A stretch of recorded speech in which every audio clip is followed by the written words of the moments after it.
인생의 긴 밤을 지나 소망의 아침을 기다리는 여러분, 반갑습니다. 지난 시간 우리는 갈대아 우르라는 익숙한 땅을 떠나 오직 하나님의 별만 보고 걷기 시작했던 아브라함의 초년기를 살펴보았습니다. 오늘은 그 약속이 현실이 되는 경이로운 순간, 그리고 그 축복이 다시 한번 거대한 시험대 위에 오르게 되는 아브라함 인생 최고의 절정기를 다루어 보려 합니다. 약속을 받은 지 어느덧 25년이라는 세월이 흘렀습니다. 여러분, 25년입니다. 강산이 두 번이나 변하고도 남을 긴 시간 동안 아브라함은 기다리고 또 기다렸습니다. 이제 그의 나이는 100세, 아내 사라의 나이는 90세가 되었습니다. 성경은 당시 사라의 몸이 이미 아이를 가질 수 없는 죽은 것과 같은 상태였다고 기록합니다. 인간의 상식과 의학으로는 도저히 불가능한 상황이죠. 하지만 하나님은 인간이 정해놓은 한계를 비웃듯 기적을 만드십니다. 드디어 아브라함의 장막에 그토록 그리던 아기 울음소리가 퍼졌습니다. 그 아이의 이름은 이삭, 히브리어로 이츠하크, 바로 웃음이라는 뜻입니다. 평생을 기다림과 초조함 속에 살았던 노부부에게 하나님은 마침내 진짜 웃음을 선물하셨습니다. 하지만 여러분, 이 환희의 창가가 채 끝나기도 전에 아브라함의 가정에는 피할 수 없는 이별의 아픔과 감당하기 힘든 가혹한 시험이 폭풍처럼 밀려오고 있었습니다. 이삭이 태어나 집안에 웃음꽃이 피었지만 그늘도 함께 깊어졌습니다. 바로 14년 먼저 태어난 아들 이스마엘 때문이었습니다. 성경은 이삭이 젖을 떼던 날의 잔치상을 묘사합니다. 그 기쁜 날, 이스마엘이 어린 이삭을 놀리는 장면을 본 사라는 폭발하고 맙니다. 사라는 아브라함에게 여종 하갈과 이스마엘을 당장 내보내라고 강력히 요구합니다. 아브라함의 심정은 어땠을까요? 14년 동안 자신의 유일한 아들이라 믿고 온 마음을 다해 키운 아이입니다. 성경은 아브라함이 이 일로 인해 매우 근심했다고 기록합니다. 아버지로서 아들을 사지로 내모는 것과 같은 고통이었습니다. 쓸쓸한 바람소리와 함께 시작되는 애처로운 하갈의 애처롭게 절규하고 있습니다. 이 상황을 어떻다고 표현할 수 있을까요? 그러나 하나님은 내가 이스마엘도 책임지고 한 민족을 이루게 하겠다. 아브라함은 이 말씀을 믿고 아침 일찍 일어나 떡과 물 한 가죽 부대를 하갈의 어깨에 메워 광야로 보냅니다. 브엘세바 광야, 이곳은 자비가 없는 땅입니다. 뜨거운 태양 아래 가죽 부대의 물은 순식간에 말라버렸습니다. 어린 이스마엘은 목이 타들어가다 못해 결국 덜기나무 아래 정신을 잃고 쓰러집니다. 하갈은 이제 끝이라고 생각했습니다. 자식이 죽어가는 꼴을 차마 눈뜨고 볼 수 없어 하살 한바탕 거리만큼 떨어져 앉아 가슴을 쥐어뜯으며 통곡합니다. 하나님, 저를 지켜보고 계시다면서요. 아브라함의 집에서 쫓겨날 때도 다 보고 계셨잖아요. 그런데 왜 제 아들을 이 메마른 땅에서 짐승처럼 죽게 두십니까? 하나님, 제발 대답 좀 해보세요. 저를 버리신 건가요? 하갈의 이 통곡 소리가 광야에 울려 퍼질 때 놀라운 일이 벌어집니다. 그때 하나님의 음성이 들립니다. 하갈아, 무슨 일이냐? 두려워하지 말라. 하나님이 저기 있는 아이의 소리를 들으셨나니 일어나 아이를 일으켜 네 손으로 붙들라. 그가 큰 민족을 이루게 하리라.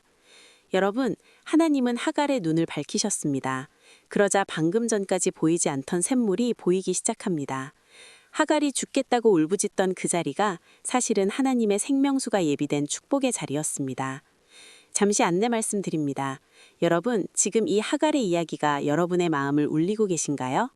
우리 인생의 광야에서도 하나님은 늘 샘물을 준비하고 계십니다. 이 귀한 생명의 말씀을 더 많은 분이 들으실 수 있도록 지금 바로 영상 하단에 구독과 좋아요 버튼 한번 꼭 눌러주세요.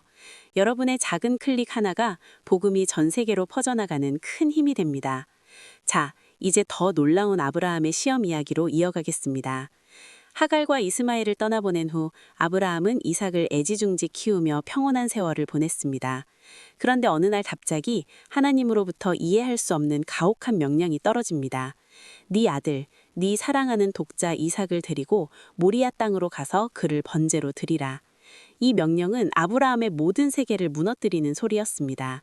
번제는 짐승의 배를 가르고 불에 태우는 제사입니다. 하나님이 어떻게 이런 요구를 하실 수 있나 싶지만 하나님은 아브라함에게 질문하시는 것입니다. 아브라함아, 너에게 내가 소중하냐 아니면 내가 준 선물인 이삭이 더 소중하냐? 아브라함은 단 한마디의 항변도 하지 않았습니다. 그는 다음날 아침 일찍 일어나 이삭과 함께 길을 떠납니다. 모리아산까지는 사흘길입니다. 아버지는 곁에서 걷는 아들의 숨소리를 들을 때마다 심장이 멎은 것 같았을 겁니다. 하지만 그는 멈추지 않았습니다. 히브리서 기자는 아브라함의 이 속마음을 이렇게 전합니다. 아브라함은 하나님이 능히 이삭을 죽은 자 가운데서 다시 살리실 줄로 믿었다. 아브라함의 믿음은 이제 부활의 하나님을 신뢰하는 단계까지 성장해 있었습니다. 그는 하나님이 약속하셨다면 설령 죽이더라도 다시 살려서라도 약속을 지키실 분임을 확신했습니다. 여호와 이레, 당신의 인생을 위해 준비된 순양을 기억하시지요? 마침내 산 정상에 도착했습니다. 아브라함은 제단을 쌓고 나무를 버려놓습니다. 그리고 청년으로 장성한 이삭을 결박합니다. 이삭은 도망치지 않았습니다. 늙은 아버지가 자신을 묶을 때 이삭은 아버지의 하나님을 함께 믿고 순종의 제물이 되기로 결단했습니다. 아브라함이 칼을 들어 아들의 가슴을 겨누는 절체절명의 순간 하늘에서 천둥 같은 음성이 들립니다. 아브라함아, 아브라함아, 그 아이에게 네 손을 대지 말라. 네가 네 독자까지도 내게 아끼지 아니하였으니 내가 이제야 네가 하나님을 경외하는 줄을 아노라. 아브라함이 고개를 들어 주변을 살피니 수풀에 뿔이 걸려 파닥거리는 순양 한 마리가 보였습니다. 하나님은 이삭을 죽이려 하신 게 아니었습니다. 아브라함의 마음 중심을 원하셨고 그 제물은 하나님이 친히 준비해 두셨던 것입니다. 아브라함은 그곳을 이름을 여호와 이레, 즉 하나님이 준비하신다라고 불렀습니다.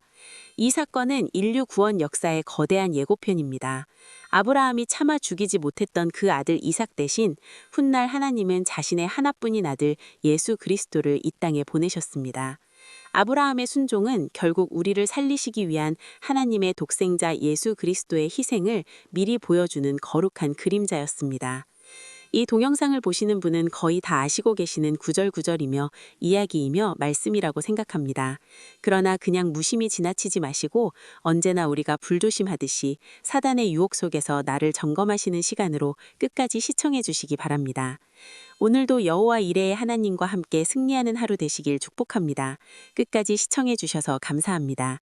다음 시간에 더 깊은 은혜의 이야기로 찾아뵙겠습니다. 평안하십시오. 축복합니다.